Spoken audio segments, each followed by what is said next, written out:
సార్వత్రిక ఎన్నికలతో పాటు ఏపీ అసెంబ్లీకి ఎన్నికలు జరిగాయి. తెలంగాణలో ఎంపీ సీట్లకు, ఏపీలో ఎంపీ సీట్లతో పాటు అసెంబ్లీకి పోలింగ్ జరిగింది. కానీ తెలంగాణ కంటే ఏపీలో పరిస్థితి నివురుగప్పిన నిప్పులా మారింది. భారీగా హింస చెలరేగింది. పోలింగ్ ముగిసిన 2 రోజుల వరకు కొనసాగింది. దీంతోనే అర్థమవుతుంది ఏ స్థాయిలో ఫైట్ జరిగిందో. అందుకే ఏపీ ఫలితాల పట్ల అంతటా ఉత్కంఠ నెలకొంది. దీంతో బెట్టింగులు కూడా భారీ స్థాయిలో జరుగుతున్నాయి. భారీగా బెట్టింగ్ ముఠాలు ప్రవేశించినట్లు ప్రచారం జరుగుతోంది. వైసీపీ మరోసారి అధికారంలోకి వస్తుందా, టీడీపీ కూటమి ఓడిపోతుందని, ఏ పార్టీకి ఎన్ని సీట్లు వస్తాయి, ఎవరు గెలుస్తారు, ఎంత మెజారిటీ వస్తుంది అన్న అంశాల చుట్టూ బెట్టింగ్ తిరుగుతున్నట్లు తెలుస్తోంది. కోట్లలో ఈ బెట్టింగ్లు సాగుతున్నట్లు సమాచారం. లక్షకు 5 లక్షల చొప్పున బెట్టింగ్ జరుగుతుండడం విశేషం.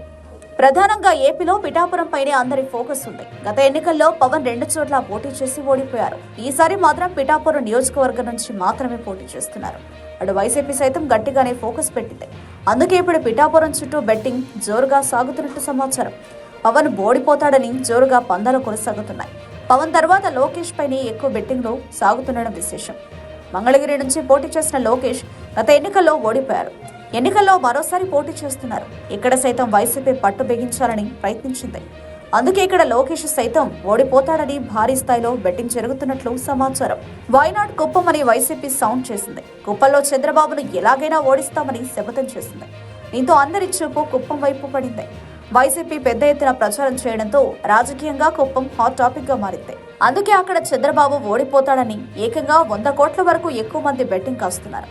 చంద్రబాబుకు మెజారిటీ తగ్గుతుందా లేదా అన్న అంశంపై కూడా పందాలు కొనసాగుతున్నాయి. పులివెందులలో జగన్ మెజారిటీపై కూడా బెట్టింగ్ సాగుతోంది. షర్మిలకు డిపాజిట్ రాదని బెట్టింగ్ కాస్తున్నారు. వీరితో పాటు ఏపీలో కీలక నాయకులు, వివాదాస్పద నేతలు పోటీ చేస్తున్న నియోజకవర్గాలపై సైతం బెట్టింగ్ సాగుతుండడం విశేషం. అయితే బెట్టింగులు 100 కోట్ల రూపాయలకు పెరుగుతుండడం గమనార్హం.